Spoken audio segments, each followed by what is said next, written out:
చేయడానికి నేను నెయ్యి వాడుతున్నాను.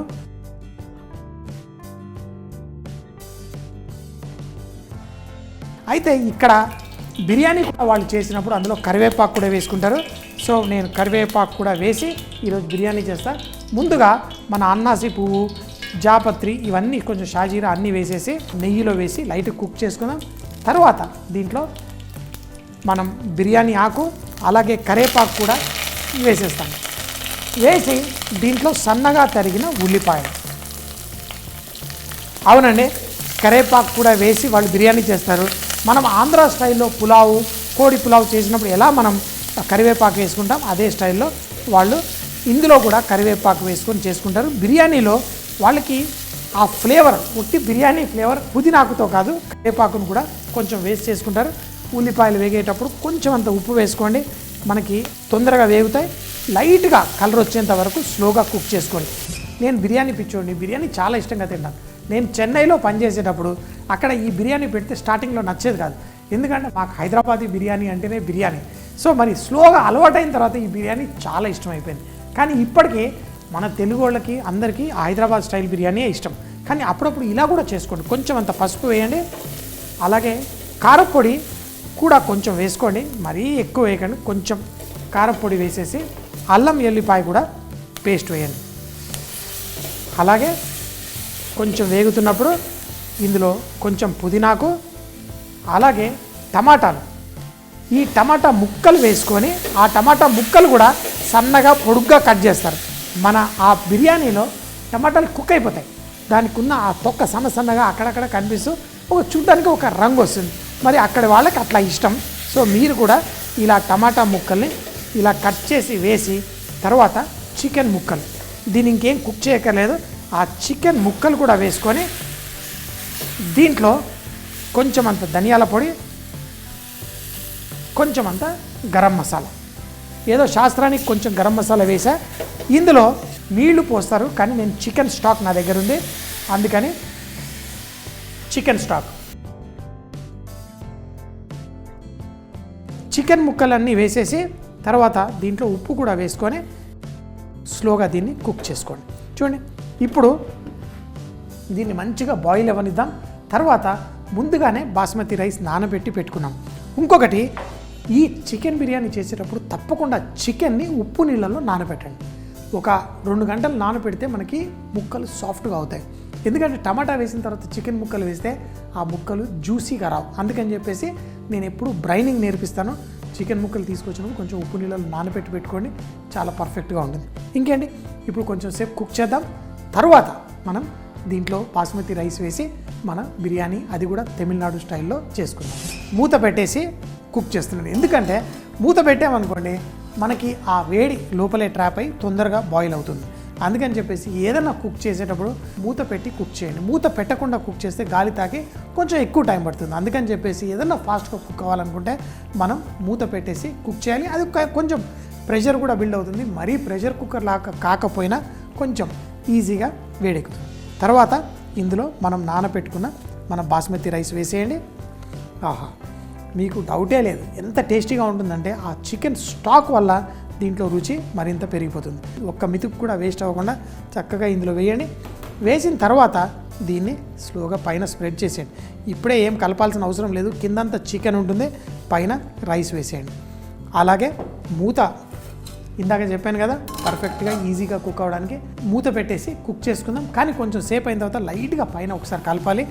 వీలైనంత వరకు రైస్ని పైన ఉంచడానికి ట్రై చేయండి. మొత్తం కలిపేశారనుకోండి పులావ్ స్టైల్లో బాగానే ఉంటుంది, కాకపోతే కొన్నిసార్లు కింద అంటుకునే ప్రమాదం ఉంటుంది.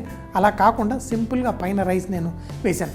కానీ ఇది చేసేటప్పుడు బాస్మతి రైస్ని కనుక మీరు ఒక 20 నిమిషాల పాటు నానపెట్టుకోవడం వల్ల ఏమవుతుందంటే ప్రతి మితుకు చాలా ఈవెన్గా కుక్ అవుతుంది. అదే నానపెట్టకుండా అప్పటికప్పుడు కడిగేసి మనం కుక్ చేశారనుకోండి రైస్ ఈవెన్గా కుక్ అవుతుంది. పైన స్టార్చ్, రైస్ పైన స్టార్చ్ పైన కుక్ అవుతుంది, లోపలిది అయ్యే లోపల రైస్ విరిగే ప్రమాదం ఉంటుంది.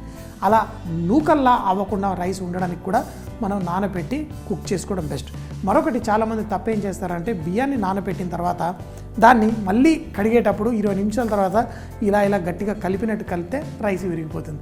అలా కాకుండా ఫస్టే మీరు నీళ్లు వేసేసి లైట్గా ఇలా కలిపేసి ఆ నీళ్లు వడకట్టి మరికొన్ని నీళ్లు పోసేసి పెట్టుకోండి. తర్వాత ఆ నీళ్ళని జస్ట్ ఉడకట్టి రైస్ ఇందులో డైరెక్ట్ వేసేయండి. కానీ మళ్ళీ తర్వాత కలపకండి, రైస్ నానిన తర్వాత ఈజీగా విరిగిపోతుంది. మరి ఎన్నో స్టైల్ ఆఫ్ బిర్యానీలు మన భారతదేశంలో ఉన్నాయి. కలకత్తా స్టైల్ వెళ్తే వాళ్ళు బంగాళదుంప వేసి బిర్యానీలో చేస్తారు, వాళ్ళు ఫిష్ కూర చేసిన బంగాళదుంప వేసుకుంటారు. మరి అదే కనుక కాశ్మీర్ స్టైల్ వెళ్ళినప్పుడు వాళ్ళు పాలు కూడా పోసి పెరుగు ఎక్కువగా వేసి యక్నీ స్టైల్ అని చేస్తారు. మరి మన దగ్గరకు వచ్చేసరికి మన దమ్ స్టైలు, మన కచ్చీ బిర్యానీ మీ అందరికీ తెలుసు. మహారాష్ట్రలో వాళ్ళు డ్రైడ్ ప్లమ్స్, వాళ్ళ మసాలాలు కొన్ని వేరుగా ఉంటాయి. కేరళ స్టైల్లో వెళ్తే వాళ్ళు కొబ్బరి నూనె కూడా వేసి బిర్యానీ చేస్తుంటారు. సో ఎక్కడి రుచి అక్కడ వాళ్ళకి చాలా ఇష్టం. మనం మాత్రం అన్ని రుచులు మనం సొంతం చేసుకోగలిగితే దానంత అదృష్టం మరొకటి లేదు. ఉడుకుతూ ఉంది. ఇప్పుడు మూత లైట్గా జరిపి ఈ రైస్ని ఒక్కసారి ఇలా కలిపేసుకుందాం, కానీ పైనకి కిందికి చేయకుండా చేసుకుందాం. మూత పెట్టేద్దాం. ఒక 3 నిమిషాలు అయ్యేసరికి తేమనంతా రైస్ పీల్చుకుంటుంది. మరి ఈ స్టైల్లో కూడా మనకి రైస్ మనకి చక్కగా మసాలా అంతా పీల్చుకొని చాలా బాగుంటుంది. ఒక్కొక్క స్టైల్ మనకి హైదరాబాదీ దమ్ స్టైల్లో ఏంటి అంటే ఆ ముక్కంతా మసాలా ఉంటుంది, రైస్లో ఫుల్ ఫ్లేవర్ ఉంటుంది, అందులో మనం కుంకుమ పువ్వు నీళ్లు అన్నీ వేసి అలా స్టైల్ ఇష్టం. ఇలాంటి style chicken biryani, mutton biryani కూడా వాళ్ళు తమిళనాడులో ఇదే స్టైల్లో చేస్తారు. సో కొంచెం సేపు అయిన తర్వాత చూసి ఏం చేయాలో చూద్దాం. అయిన తర్వాత మరో 5 నిమిషాలు ఆగాను. అయినా చూడండి ఎంత వేడివేడిగా, పైనంతా రైసు, కింద మన చికెన్. ఇప్పుడు మాత్రం మనం ఆ చికెన్ ఒక్కసారి కలిపేసుకుందాం, ఎందుకంటే ఆ టమాటా ముక్కలు అన్నీ పైకి వస్తాయి. ఇలా ఒక్కసారి కలిపేసి సాధారణంగా ఏం చేస్తామంటే మనము ఇలా ఒక్కసారి కలిపేసి మరొక్కసారి మూత పెట్టేస్తాం, ఎందుకంటే పైన రైసు అంత పర్ఫెక్ట్గా ఈవెన్గా అబ్జర్ప్షన్ చేయడానికి. కానీ 5 నిమిషాలు పక్కనే పెట్టేశాను. చాలా ఈజీ, సింపుల్.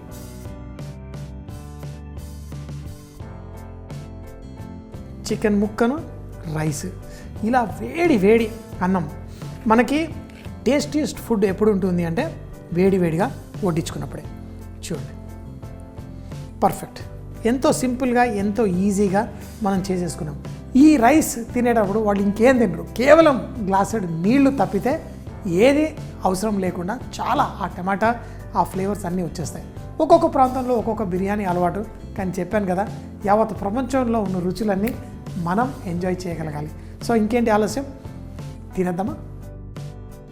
తమిళనాడు స్టైల్లో చికెన్ బిర్యానీ. దీన్ని తయారు చేయడానికి గిన్నెలో కొంచెం నెయ్యి వేసుకొని తర్వాత హోల్ గరం మసాలా, షాయి జీరా, అనాసి పువ్వు ఇవన్నీ ఫ్లేవర్ కోసం వేసి తర్వాత దాంట్లో బిర్యానీ ఆకు, కరివేపాకు కూడా వేసి సన్నగా కట్ చేసిన ఉల్లిపాయలు, కొంచెం ఉప్పు వేసి వేయించుకోవాలి. తర్వాత పసుపు, కారపొడి, అలాగే అల్లం ఎల్లిపాయ, పుదీనా కూడా వేసి కొంచెం సేపు వేయించిన తరువాత దాంట్లో సన్నగా కట్ చేసిన టమాటా ముక్కలు, చికెన్, ధనియాల పొడి, గరం మసాలా, అలాగే చికెన్ స్టాక్ కూడా వేసి మనం కుక్ చేసుకోవాలి.